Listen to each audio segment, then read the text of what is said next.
Okay, Jay Quinn asked, how close has our society in North America, particularly Canada, gotten to what was portrayed in The Last Day? I decided to type that one out because that would, if I just start gibbering about that, I'll just start gibbering about that. A lot closer than it was 20 years ago. It's coalescing in strange ways attributable, I would guess, to the perception that intersectional feminism, DEI, ESG, whatever you perceive the umbrella over intersectional feminism to be, is the center of a centripetal construct, that we're all of us almost at the ultimate meeting point, and when we all get there, everything will make sense for everyone, and no one will disagree about anything anymore. It's caused identity with a capital I to point into view, the opposite of a secret identity.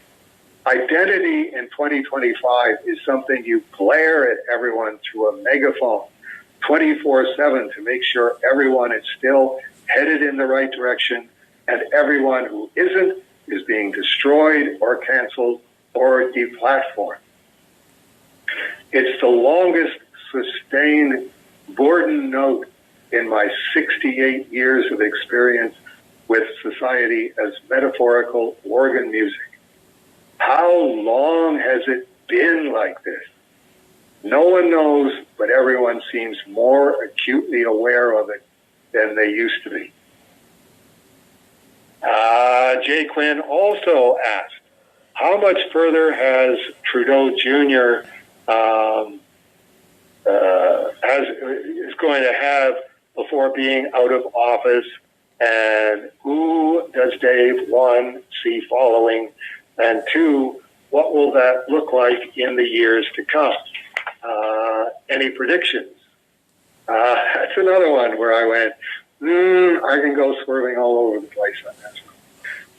An election needs to be held by October 25th. Parliament resumes sitting January 27th. There is no Liberal Party mechanism for removing the Liberal leader. The Liberal leader can only be replaced under the Liberal Constitution if he dies or loses an election.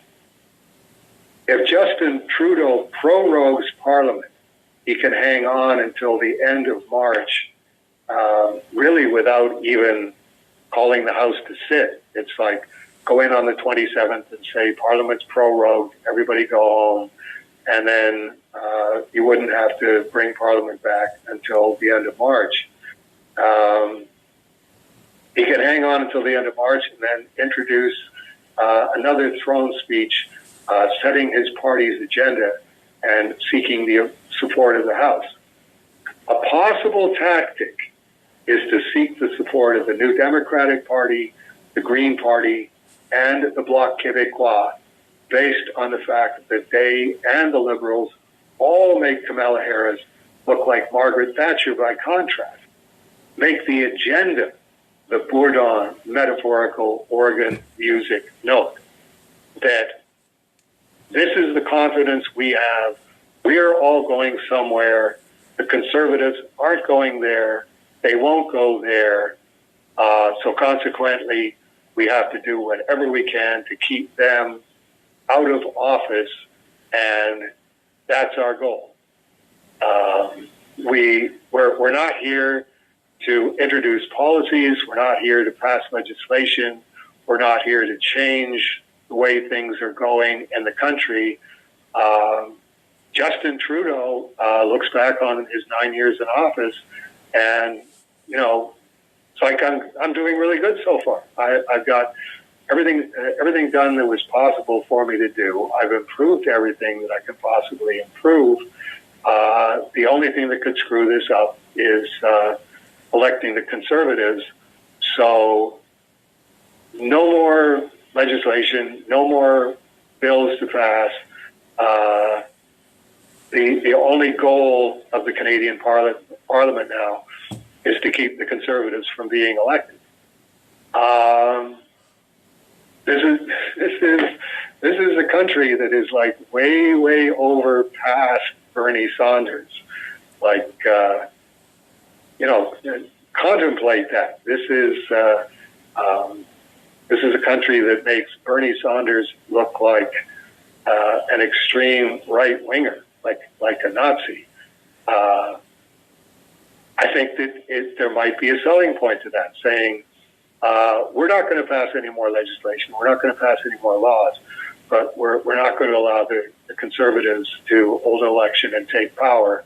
All of you guys vote for me, and we'll all continue to make our whatever the prime minister makes, 170,000 a year or whatever like that.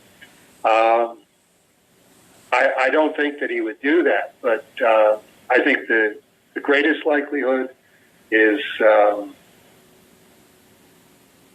proroguing Parliament. In other words, ride the feminists, the pivotal construct, and demand forced obedience to it, because the alternative is the Trump Nazi conservatives. Predictions. I think all leftists need to retrench from supporting double mastectomies for 15-year-old girls. Related to that, include the parents. Anything that you're doing with a 15-year-old or a 12-year-old or a 10-year-old, include the parents. Don't give schools a veto over parentage. That's a non-starter. If that's what you think you need to do to protect society's most vulnerable, you've just alienated, if not all of the parents, a vast majority of the parents. Another thing related to that, trans women with male genitalia being housed in women's prisons, which we have in Canada. Not only that, if you identify as a woman, what they're trying to do is pass legislation where you can transition physically, and the government will pay for the prisoner's surgery to have that done. Pierre Poilievre, who's the leader of the Conservative Party, said, I shouldn't really need to have to say this, but when I'm Prime Minister, no, men will not be incarcerated with women. Physical men will not be incarcerated with women. The latest one is a guy who literally stabbed his wife to death and stabbed her 23 times. And he's still full male genitalia and in a women's prison. Has actually gotten 2 women pregnant already. And this extending to the abuse shelters and the rape crisis centers. You can't sell that to anybody. It's like, that doesn't make people transphobic. That's saying, no, give your head a shake. Apply some common sense to these things. If you don't make the safety of women and children a priority, you're just entrenching conservatism. The same as conservatives had to retrench from opposition to gay marriage, gay adoption, and abortion.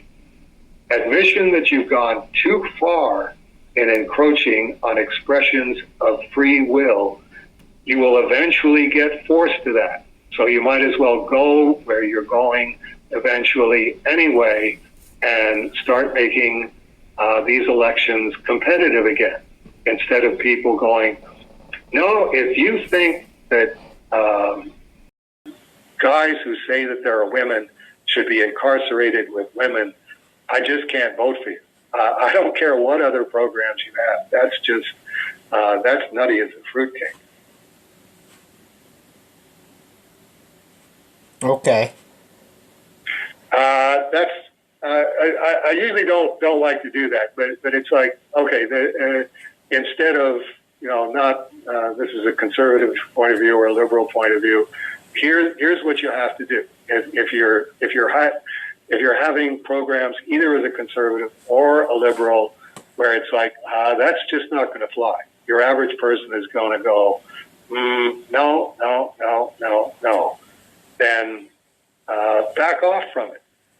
it might come into effect somewhere up ahead if people go, oh no, we've got a different way of looking at it now.